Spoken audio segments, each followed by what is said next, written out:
ಎಲ್ಲರಿಗೂ ನನ್ನ ನಮಸ್ಕಾರಗಳು. 10ನೇ ತರಗತಿ ಗಣಿತ ವರ್ಗ ಸಮೀಕರಣಗಳು ಈಗಾಗಲೇ ಎಲ್ಲ ಘಟಕಗಳಲ್ಲಿ LBAದಲ್ಲಿರುವಂತಹ ಕಠಿಣವಾಗಿರ್ತಕ್ಕಂಥ ಅಪ್ಲಿಕೇಶನ್ ಕ್ವಶನ್ಸ್ ಅಂದರೆ ವರ್ಡ್ಸ್ ಪ್ರಾಬ್ಲಮ್ಗಳಿಗೆ ನಾನು ಪರಿಹಾರವನ್ನು ನೀಡ್ತಾ ಇದ್ದೇನೆ. ಇಂದು ವರ್ಗ ಸಮೀಕರಣಗಳ ಘಟಕದಲ್ಲಿರುವಂತಹ LBAದಲ್ಲಿ ಕೊಟ್ಟಿರುವಂತಹ 68ನೇ ಪ್ರಶ್ನೆ ಇದೆ. ವೆರಿ ಇಂಪಾರ್ಟೆಂಟ್ ಇರುವಂತಹ ಪ್ರಶ್ನೆ. LBAದಲ್ಲಿರುವಂತಹ 68ನೇ ಪ್ರಶ್ನೆಗೆ ನಾನು ಇಂದು ಪರಿಹಾರವನ್ನು ನೀಡ್ತಾ ಇದ್ದೇನೆ. ಮೊದಲಿಗೆ ಆ ಪ್ರಶ್ನೆಯನ್ನು ಓದೋಣ. ಪ್ರಶ್ನೆಯನ್ನು ನೋಡಿ. ಒಂದು ಮೋಟಾರ್ ದೋಣಿಯು ಜವವು ನಿಶ್ಚಲ ನೀರಿನಲ್ಲಿ 11 ಕಿಲೋಮೀಟರ್ ಪರ್ ಗಂಟೆ ಆಗಿದೆ. ದೋಣಿ ನಿಂತ ನೀರಲ್ಲಿ ಪ್ರತಿ ಗಂಟೆಗೆ 11 ಕಿಲೋಮೀಟರ್ನಷ್ಟು ವೇಗವನ್ನು ಹೊಂದಿದೆ ಅಂತಕ್ಕಂಥದ್ದು. ಆ ದೋಣಿಯು ಪ್ರವಾಹಕ್ಕೆ ಎದುರಾಗಿ 12 ಕಿಲೋಮೀಟರ್ ದೂರ ಚಲಿಸಲು ಹಾಗೂ ಪ್ರವಾಹದೊಡನೆ ಮೊದಲನೇ ಸ್ಥಾನಕ್ಕೆ ಹಿಂದಿರುಗಲು ತೆಗೆದುಕೊಳ್ಳುವ ಸಮಯ 2 ಗಂಟೆ 45 ನಿಮಿಷ. ಪ್ರವಾಹದ ಜೊತೆಗೆ ಹೋಗಿ ಮತ್ತೆ ವಾಪಸ್ ಬರ್ಲಿಕ್ಕೆ ಅಂದ್ರೆ ಪ್ರವಾಹದ ವಿರುದ್ಧ ಮತ್ತು ಪ್ರವಾಹದ ಜೊತೆಗೆ ಒಂದ್ಸಲ ಹೋಗಿ ವಾಪಸ್ ಬರ್ಲಿಕ್ಕೆ ತೆಗೆದುಕೊಳ್ಳುವಂತಹ ಸಮಯ 2 ಗಂಟೆ 45 ನಿಮಿಷ. ಆದರೆ ಪ್ರವಾಹದ ಜವವನ್ನು ಕಂಡುಹಿಡಿಯಿರಿ ಅಂತ ಪ್ರಶ್ನೆ ಇದೆ. ನಾವು ಪರಿಹಾರ ಈಗ ನಾವು ಮೊದಲು ಅದನ್ನೇ ತೆಗೆದುಕೊಳ್ಬೇಕು. ಪ್ರವಾಹದ ಜವ ಎಷ್ಟಾಗಿರ್ಲಿ ಅಂದ್ರೆ ಅದನ್ನ x ಕಿಲೋಮೀಟರ್ ಪರ್ ಗಂಟೆ ಆಗಿರಲಿ. ಇದು ಪ್ರವಾಹದ ಜವ.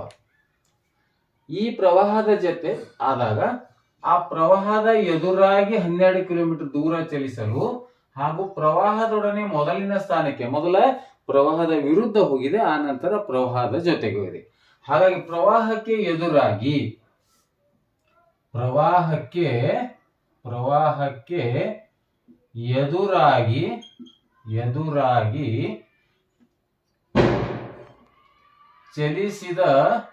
ಚಲಿಸಿದ ಜವ ಪ್ರವಾಹಕ್ಕೆ ಎದುರು ಹೋಗುವಾಗ ಆ ನೀರನ್ನ ತಡೆ ಒಡ್ಡುವುದರಿಂದ ಅಲ್ಲಿ ಅದರ ಜವ ಏನಾಗುತ್ತೆ, ಕಡಿಮೆ ಆಗುತ್ತೆ.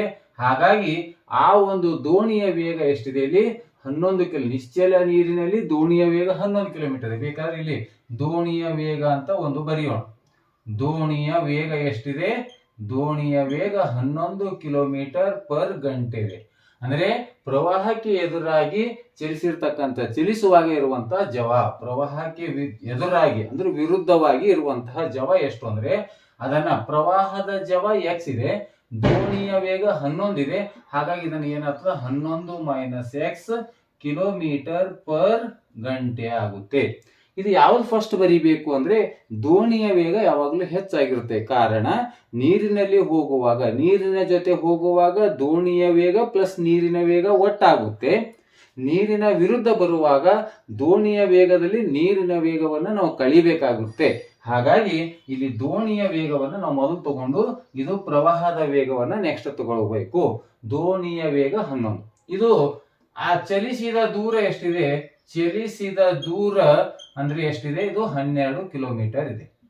ಹಾಗಾದ್ರೆ ಆ ದೂರ ಚಲಿಸಲು ತೆಗೆದುಕೊಂಡಿರುವಂತಹ ಕಾಲ ಅಂದ್ರೆ ಆ ದೂರ ಯಾವ ಕಡೆ ಅಂದ್ರೆ ಪ್ರವಾಹದ ವಿರುದ್ಧ ಹೋಗಿರ್ತಕ್ಕಂಥ ದೂರ 12 ಕಿಲೋಮೀಟರ್ ಇದೆ.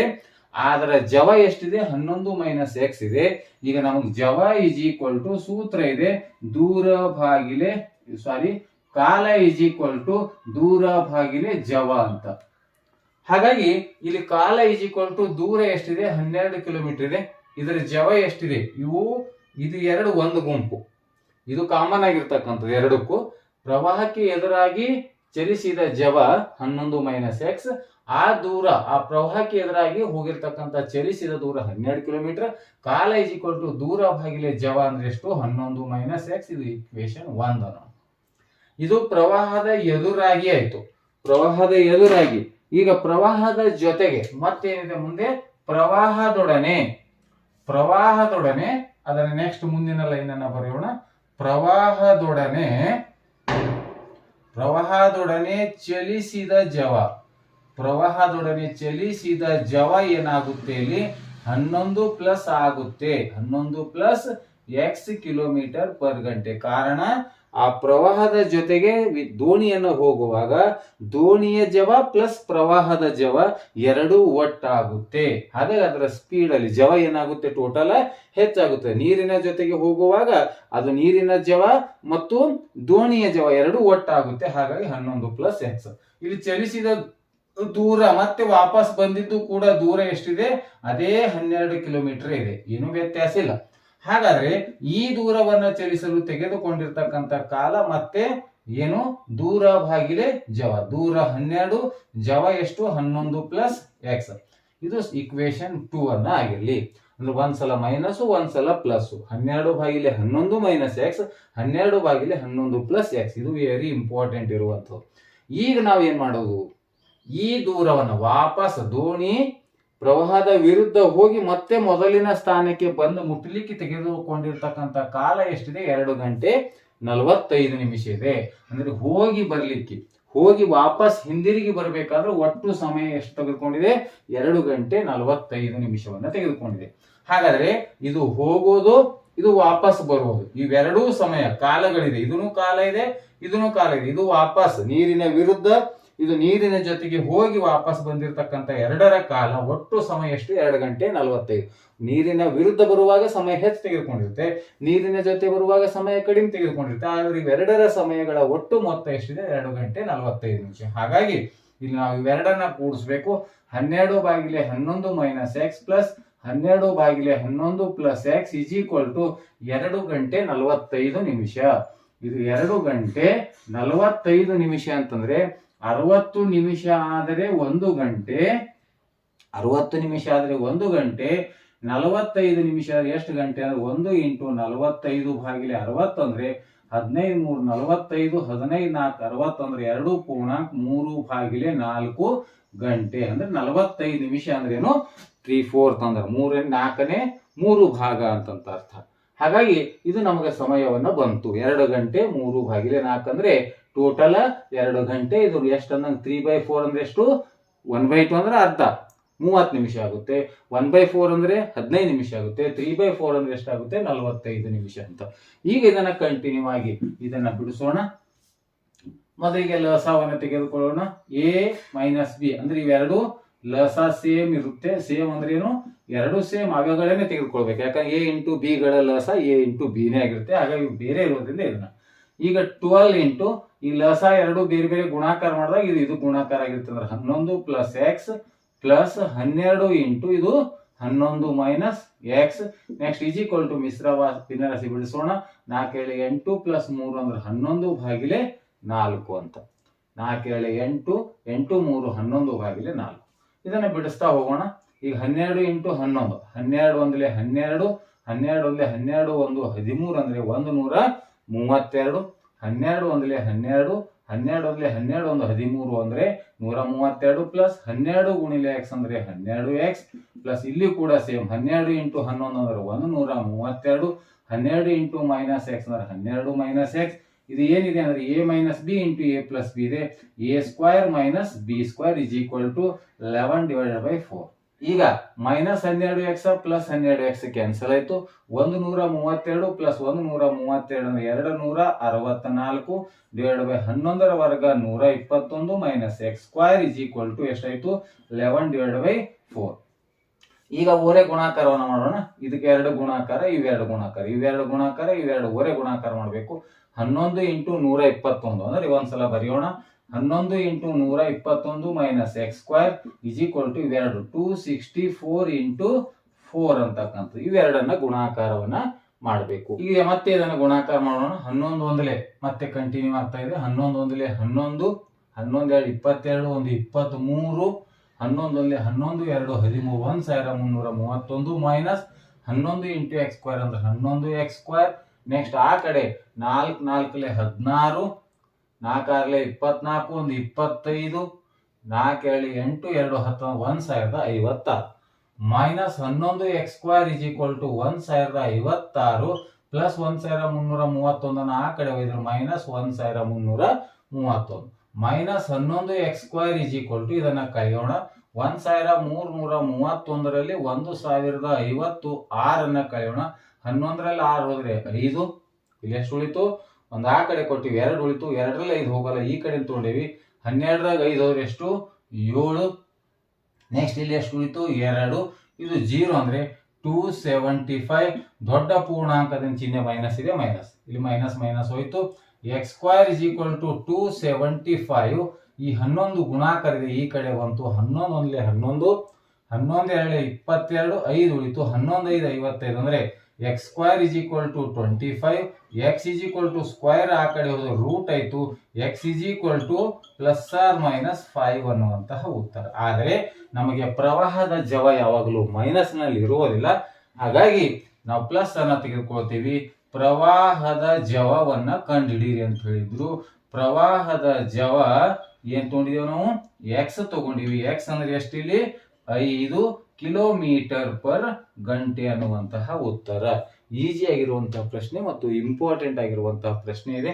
ಸಿಂಪಲ್ ಆಗಿದೆ. ನಾವು ಬರಿತಕ್ಕಂಥ ಮೇನ್ ಇವೆರಡನ್ನ ನಮ್ಗೆ ಬರ್ಲಿಕ್ಕೆ ಬರಬೇಕು. ಇವೆರಡನ್ನ ಬರ್ಲಿಕ್ಕೆ ಬಂತು ಅಂದ್ರೆ ಇದನ್ನ ಮುಂದೆ ಬಿಡಿಸಿದಾಗ ನಮಗೆ ಉತ್ತರವನ್ನ ಸರಳವಾಗಿ ಬರುತ್ತೆ.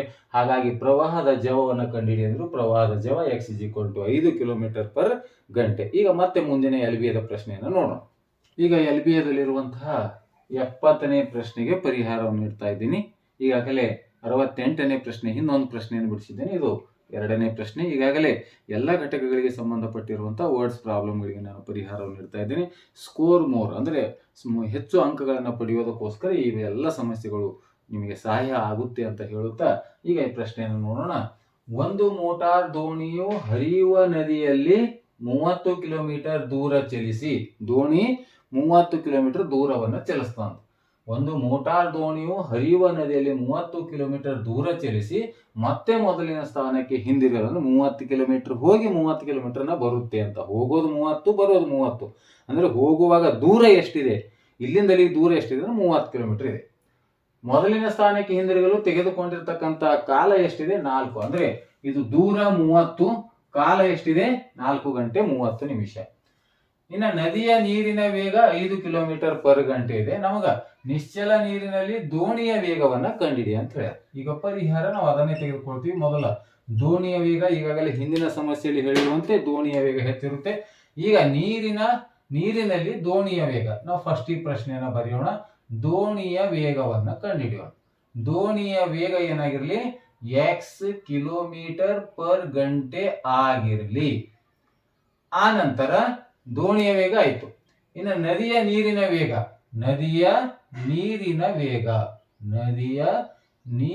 ವೇಗವನ್ನ ಇಲ್ಲಿ ಬರೆಯಲಾಗಿದೆ. ನದಿಯ ನೀರಿನ ವೇಗ ಎಷ್ಟು ಕೊಟ್ಟಿದ್ದಾರೆ 5 ಕಿಲೋಮೀಟರ್ ಪರ್ ಗಂಟೆ. ಇದು ಅವರೇ ಕೊಟ್ಟಿರ್ತಾರೆ. ಈಗ ನೋಡಿ ದೋಣಿಯ ವೇಗ ನೀರಿನ ಜೊತೆಗೆ ಹೋಗುವಾಗ ಇವೆರಡು ಕೂಡಿಸ್ಬೇಕಾಗ್ತದೆ. ನೀರಿನ ವಿರುದ್ಧ ಬರುವಾಗ ಅವುಗಳನ್ನ ಕಳಿಬೇಕಾಗಿರುತ್ತೆ, ಅಷ್ಟೇ ವ್ಯತ್ಯಾಸ. ಫಸ್ಟಿಗೆ ಏನಾಗಿದೆ ಒಂದು ಚಲಿಸಿದ ದೂರವನ್ನು ನೆಕ್ಸ್ಟ್ ಬರ್ಕೊಳ್ಳೋಣ. ಈಗ ಫಸ್ಟ್ ಏನಾಗಿದೆ ಹರಿಯುವ ನದಿಯಲ್ಲಿ 30 ಕಿಲೋಮೀಟರ್ ದೂರ ಚಲಿಸಿ ಮತ್ತೆ ಮೊದಲಿನ ಸ್ಥಾನಕ್ಕೆ ಹಿಂದಿರುಗಲು 4 ಗಂಟೆ 30 ನಿಮಿಷ. ಈಗ ನದಿಯ ನೀರಿನ ಜೊತೆ ದೋಣಿಯ ವೇಗ, ನದಿಯ ನೀರಿನ ಜೊತೆ ದೋಣಿಯ ವೇಗವನ್ನ ಬರೆಯೋಣ. ನದಿಯ ನೀರಿನ ಜೊತೆ ದೋಣಿಯ ವೇಗ ಅಂದ್ರೆ ದೋಣಿಯ ವೇಗ ನದಿಯ ನೀರಿನ ವೇಗ ಎರಡೂ ಟೋಟಲ್. ನೀರಿನ ಜೊತೆಗೆ ಹೋಗುವಾಗ ದೋಣಿ ನೀರಿನಲ್ಲಿ ಚಲಿಸುವ ನೀರಿನಲ್ಲಿ ಹರಿಯುವ ನೀರಿನಲ್ಲಿ ದೋಣಿಯನ್ನ ಹೋಗುವಾಗ ದೋಣಿಯ ವೇಗ ಪ್ಲಸ್ ನೀರಿನ ವೇಗಗಳು ಎರಡು ಕೂಡಿಸ್ಬೇಕಾಗ್ತವ. ಹಾಗಾದ್ರೆ ಇಲ್ಲಿ ಅದನ್ನ x ಪ್ಲಸ್ 5 ಕಿಲೋಮೀಟರ್ ಪರ್ ಗಂಟೆ. ಇನ್ನು ಚಲಿಸಿದ ದೂರ ಎಷ್ಟದ ಅಂತ ಬರ್ಕೊಂಡ್ ಬಿಡೋಣ. ಚಲಿಸಿದ ದೂರ ಎಷ್ಟಿದೆ ಅಂದ್ರೆ ಅದು 30 ಕಿಲೋಮೀಟರ್ನ ಇದೆ. ಎಷ್ಟಿದೆ ಚಲಿಸಿದ ದೂರ 30 ಕಿಲೋಮೀಟರ್. ಈಗ ಆ ದೂರವನ್ನ ಚಲಿಸಲು ಇವೆರಡು ಒಂದು ಗುಂಪಾಗುತ್ತೆ. ಆ ದೂರ ಇದು ಕಾಮನ್ ಆಗಿರ್ತದೆ. ಆ ದೂರವನ್ನ ಚಲಿಸಲು ತೆಗೆದುಕೊಂಡಿರುವ ಕಾಲ ಎಷ್ಟಿದೆ ದೂರ ಭಾಗಿಲೆ ಏನಿದು ವೇಗ. ದೂರ ಅಂದ್ರೆ 30, ವೇಗ ಅಂದ್ರೆ ಎಷ್ಟಿದೆ x ಪ್ಲಸ್ 5. ಇದಕ್ಕೆ ಸಮೀಕರಣ 1 ಅನ್ಕೊಳ್ಳೋಣ. ಈಗ ನೆಕ್ಸ್ಟ್ ಮುಂದೆ ಹೋಗೋಣ. ನೆಕ್ಸ್ಟ್ ಏನಿದೆ ನದಿಯ ನೀರಿನ ಜೊತೆ ಆಯ್ತು, ನದಿಯ ನೀರಿನ ವಿರುದ್ಧ. ನೆಕ್ಸ್ಟ್ ಮುಂದಿಂದು ನದಿಯ ನೀರಿನ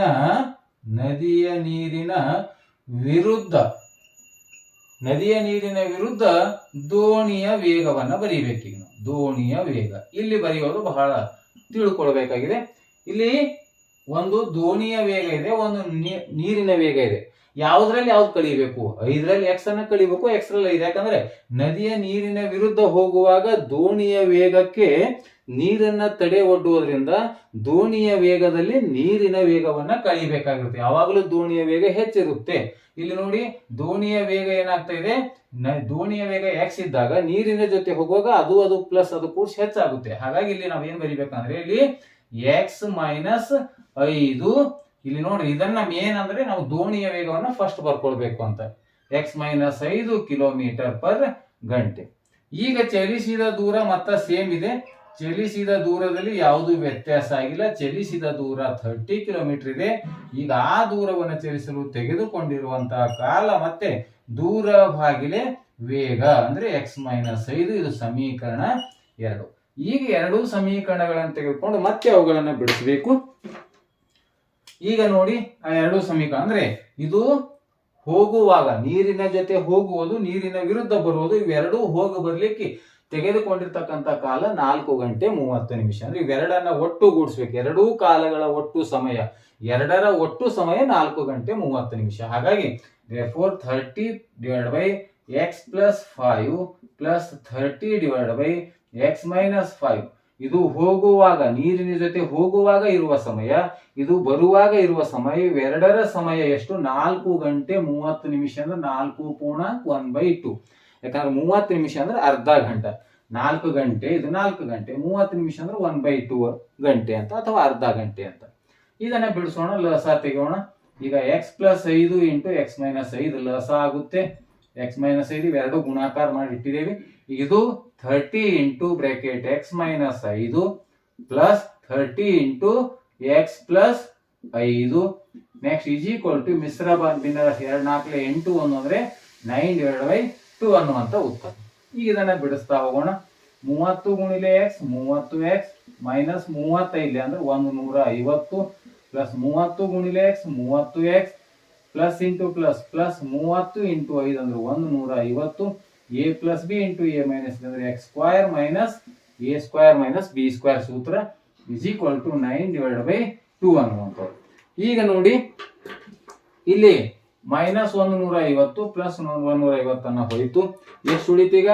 30x ಪ್ಲಸ್ 30x ಅಂದ್ರೆ 60x divide by 30 plus 30 60x.